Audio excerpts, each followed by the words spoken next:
শেষ কথা জিজ্ঞাসা করতে চাই, মানে আমরা এত কিছু নিয়ে আলোচনা করি, আমাদের পরবর্তী প্রজন্ম বা বর্তমান সময় সেখানে এই গেরুয়া ধর্মের প্রতি একনিষ্ঠা, গেরুয়া ধর্মের প্রতি যে আমরা বলি না যে গেরুয়া হচ্ছে ত্যাগ তিতিক্ষার একটা পরিচয়, সেই গেরুয়া বসনটা নেওয়ার ক্ষেত্রে এখন কি মনে হয় যে এখনকার প্রজন্ম বা বাবা মায়েরা তারা চাইছেন না, তারা পাঠান না, সংখ্যাটা যেন কমছে?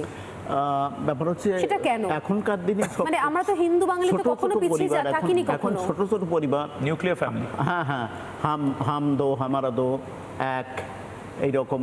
আগেকার দিনে যৌথ পরিবার ছিল, তখনকার দিনে ছেলেপেলেরা আসতো, কিন্তু এখনকার দিনে এইটি মুশকিল হয়ে গেছে, খুবই কম সংখ্যক আসছে এই লাইনে। কিন্তু মহারাজ গেরুয়া বসনধারী যদি কমে যায় তাহলে তো ভারসাম্য নষ্ট হয়ে যাবে। এইটাই ভারতবর্ষের ভারতীয় সংস্কৃতি রক্ষা করছে সাধু সন্ন্যাসী, যেমন ভারত সেবাশ্রম সংঘ, রামকৃষ্ণ মিশন।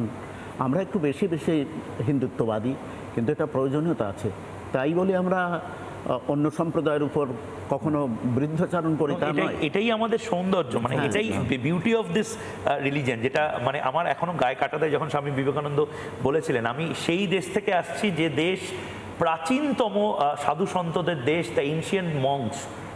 ঠিক এই বাংলায় আমরা এই বাংলার যে ফেব্রিক সেটা নষ্ট হতে দেব না, কিন্তু তার পাশাপাশি লিওনেল মেসির যে সনাতনকে আগলে নেওয়া, খুব সুন্দরভাবে সনাতন সমর্পণ বা উদযাপন যাই হোক না কেন, শুধু লিও মেসি নয়, তার সঙ্গে গোটা বিশ্ব, ঠিক গোটা বিশ্ব এই মুহূর্তে সনাতন ধর্মতে সমর্পণ করছে সাংস্কৃতিকভাবে, ধর্মীয় কোনো বাধা ছাড়াই এটা সেলিব্রেট করার গোটা বিশ্ব সনাতন ধর্মকে উদযাপন করছে, এখানে শান্তি খুঁজে বেড়াচ্ছে। মানবিকতাকে আগলে রাখছে।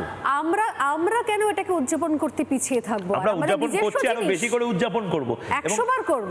এবং আমাদের প্রত্যেকের, যেটা প্রত্যেকে গর্বিত হিন্দু, ডিএনএ, আমাদের ডিএনএ তে রয়েছে আমরা হিন্দু কুশের পাশের যে দেশ হিন্দুস্তানি, আমরা হিন্দু। নানা ধরনের কন্টেন্ট দেখার জন্য লাইক করুন, শেয়ার করুন আমাদের ফেসবুক পেজ, সাবস্ক্রাইব করুন আমাদের ইউটিউব চ্যানেল। পাশাপাশি অন্যান্য ব্রেকিং নিউজের জন্য অবশ্যই চোখ রাখুন রিপাবলিক বাংলায়।